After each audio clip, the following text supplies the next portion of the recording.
around the world. We'll wrap it up with a little bit of the indigenous history. The history of the First Nations of this area. A little fun fact I didn't quite tell you about this bus, but this bus 528, the Lynx bus, is the absolute slowest bus that we have in reverse. Reversing, telling me 2 kilometers an hour.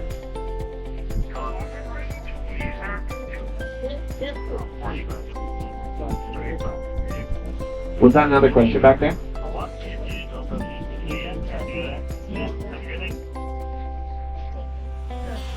Well, now I want to ask you guys one question.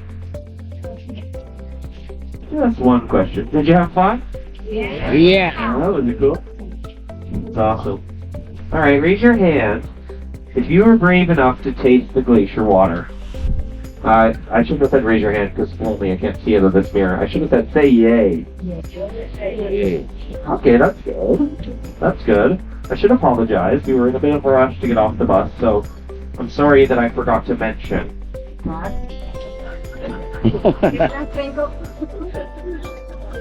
Sometimes, in large quantities, glacier water can have a laxative effect. I'm sure you guys were told that there are no bathrooms at any part on this journey. I hope you didn't drink too much. Hanging up on aisle number 2. I'm just joking, my friends. I'm just joking. I drink the glacier water every single day. And trust me, my bowel movements are very regular. So, we're going to talk about history, not that kind of history. We're going to talk about the history of this glacier. One of the questions I had was how full or how tall or, where did the glacier used to be? So we talked about moraines. Moraines are these big piles of dirt and rock, and trust me, we did not shape these piles. It's not like we came in here with a dozer and made these piles look like this. The glacier did them. These moraines to our sides, they're all lateral moraines. That's showing us where the dirt was pushed up by the glacier. If you guys take a look on the left, you're going to see a mountain over there. Do you see the mountain? First of all, you can see all the layers of sedimentary rock as they were carved out by the Athabasca Glacier moving down the valley. But as well, you can see all of those horizontal lines. They show you the glacier as it scraped down the mountain. 18,000 years ago was when this glacier started forming. And somewhere between 18 and 15,000 years ago, at its maximum, the Athabasco Glacier was as high as the mountain on the left. As high or higher. We know this because glaciers are responsible for the shape of all of these valleys. Any valley in the Rocky Mountains that you see in a U shape, like the letter U, we know that it was carved out by glaciers. The V-shaped valleys are the ones that are caused by water eroding the valley. Now glaciers have a really hard time getting around corners, so they make these giant wide valleys. They have steep walls and flat bottoms. That's how we know a glacier has been through there. And 18,000 years ago is when this glacier started forming, but let's talk about how. Because the process of making a glacier is very different from making ice cubes. I'm sure that many of you have figured that one out already. Now we already talked about the properties of refraction, but ice cubes in your freezer are nowhere near as dense as the ice that we have here. The density of this ice is about 10% air, which means that it is very, very tough to break. The upper layer that we walked on, the very first couple of feet of the glacier, is a lot thinner, a lot more brittle, and that's because the sun has had a chance to melt a little bit and then freeze again overnight. So then melt and then freeze. But underneath, down a couple of feet, those layers get so dense, we actually use a diamond-tipped drill to drill the holes for our signs every single day. It's very dense. In the process of making a glacier, is referred to as fernification. Fernification. Those of you like me that aren't scientists, I'll say it one more time, it is easily confused. That is fernification, not born. Fernification takes a lot of snow. Up here, we get quite a lot of snow in the wintertime. Our average snowfall for this area is about 10 meters, or 30 feet. That is just about the height of the green roof of the Discovery Center across the valley. That is quite a lot of snow. Unfortunately, for the last 100 years, some years we get close to our average, most years nowhere near it. Last winter we got 4 meters, or 12 feet. And if you can imagine our surprise when we got here early this year, that we didn't have to dig out the Discovery Center. In fact, the snow across Canada has been as low as it has ever been. And that's why the fires all across the country are burning hotter and earlier every year. In late April and early May of this year, our first week of opening this year, the smoke was so thick across the valley to our left you couldn't see the mountains. You couldn't see the mountains, you couldn't see the Discovery Center, you could barely breathe.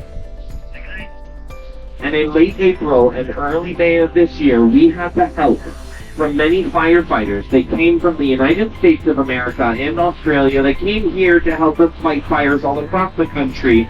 Let's have a moment for them. Absolutely. Folks, we have nearly a full bus, and out of all of us, I'm sure we know a firefighter or two. And these are hard-working men and women. They put their lives on the line every single day that they go to work. And that is just to keep us safe. Now, let's go back. Let's imagine that 10 meters or 30 feet of snow looks something like this. Right? Let's just imagine, okay? This right here is the level of snow that we get on an average winter. And this is where fernification begins. So winter comes, we get this snow, and then summer comes. And some of it melts, but not all of it. There's just too much snow to melt in the summer. And then winter comes once again, and we get all the new snow on top of the old snow. And then summer comes again, and some of the new snow melts, but not all of it. And then winter comes again. Right? And then you see where this is going. This process takes many, many years, but when snow eventually reaches about 50 meters, or about 175 feet, that's the turning point. The weight of the new snow starts to compress the older snow, starts to compact it, and it turns the snowflakes into ice. It takes 50 meters, or 175 feet, to make 1 meter, or 3 feet of ice. And that's why glaciers all around the world are simply not growing the same way that they used to. They don't continue to build when the winter comes, because it takes many, many cold, snow-filled winters. And this compression, this fernification, is what gives the color that blue shade. Remember, it's the properties of refraction.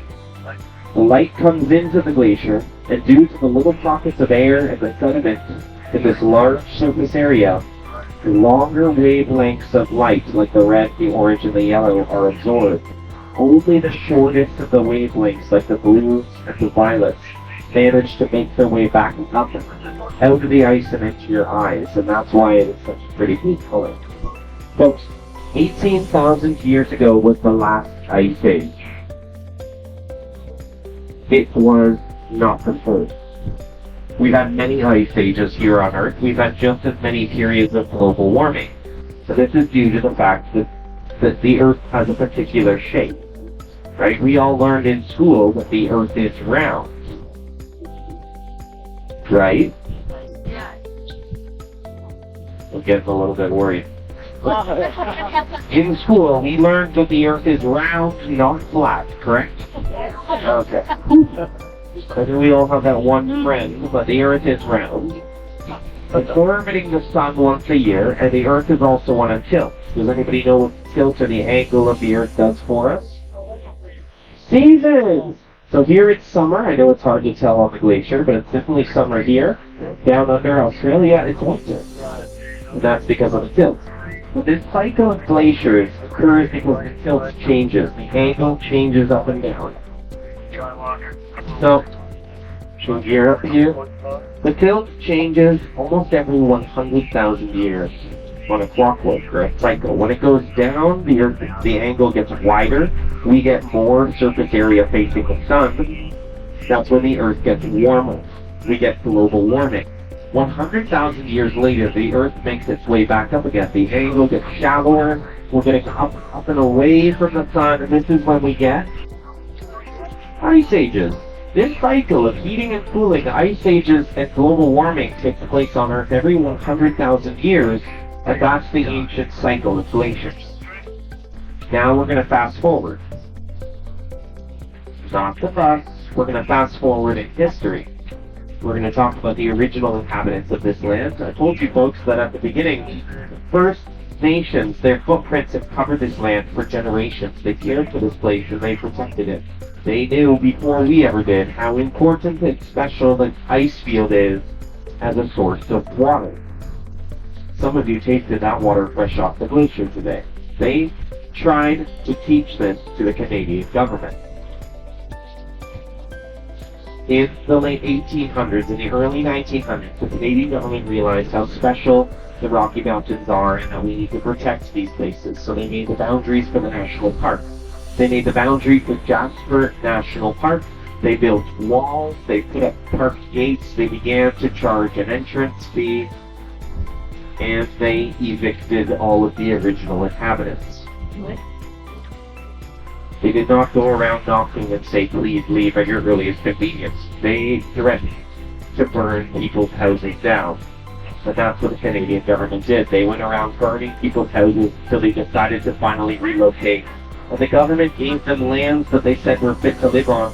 But their traditional nomadic way of life had to change. Their traditions had to change. And the names, the mountains changed too. They renamed all of the mountains. They renamed the rivers, the valleys, everything after the European explorers who supposedly discovered the Rocky Mountains. Folks, I do not believe that a place can be discovered if it is already inhabited.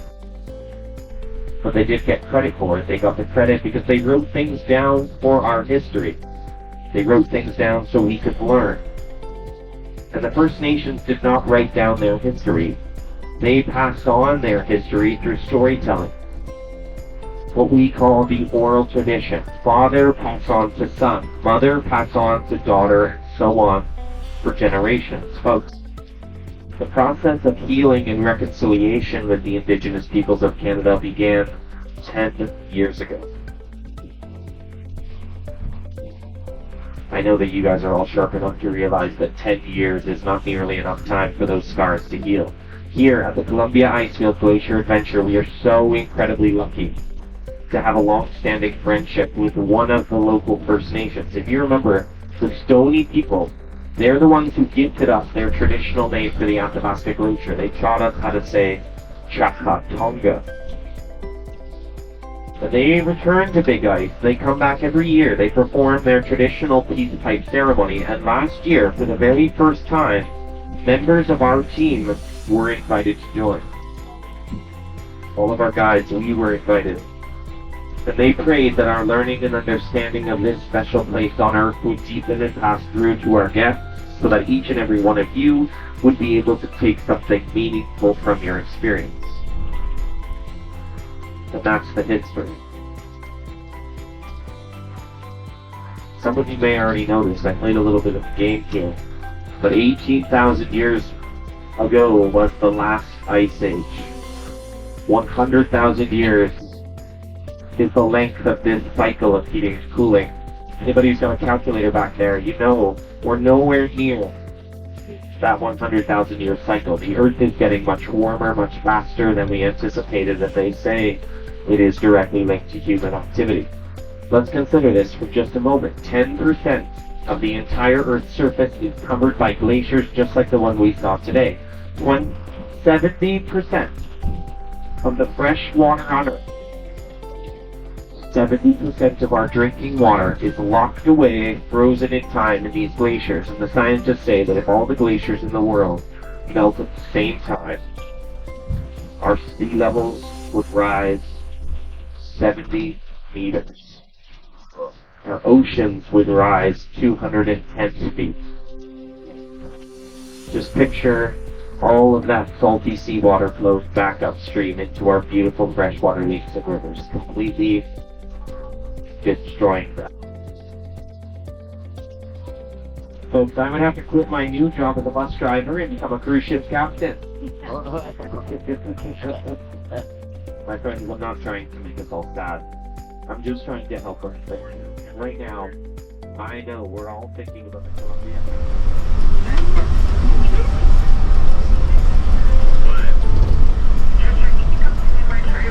So it was windy, hey? I felt it. So we get this wind out here called katabatic wind. I'm not too sure if you've already heard this, but I'll tell you a bit about it anyway. So katabatic's a Greek word meaning downhill. Basically the wind that comes out here from the coast, the glacier drags it down into it, cools it down quite substantially, then picks up some dirt, debris, little bits of ice, dust, whatever it can, and heads this way. And if you look to your right, you'll notice these weird looking trees. They're called flag trees, and that wind is basically sandblasting them. They're actually very, very old, these trees. I don't know if anyone wants to take a guess at how old. 700? Little less than that. 600. 600? Still a little less, but your good guesses. 300. 300, little more. hot. 400. So yeah, they're about 400 years old. These Oh, trees? really? Yeah, right. Wow. And if you look to your left, past that lake, I'll point it out as we go past as well. So there's an ancient forest over there with trees in it that are around 800 years old. So we get a very slow growing season out here, only about 6 weeks per year. And in that time, they'll usually only grow about half an inch to an inch in size.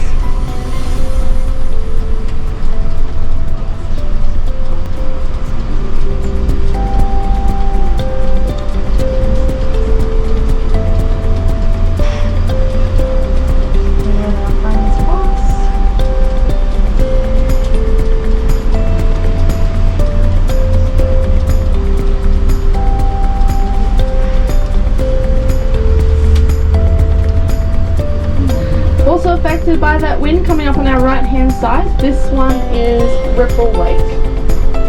It's a geothermal lake, so it never freezes over. It stays a balmy 4 degrees all year round. It's actually also the water source for our staff accommodation and for the Discovery Centre. So if you enjoyed a Starbucks coffee or used the washroom, it was all courtesy of this little lake here.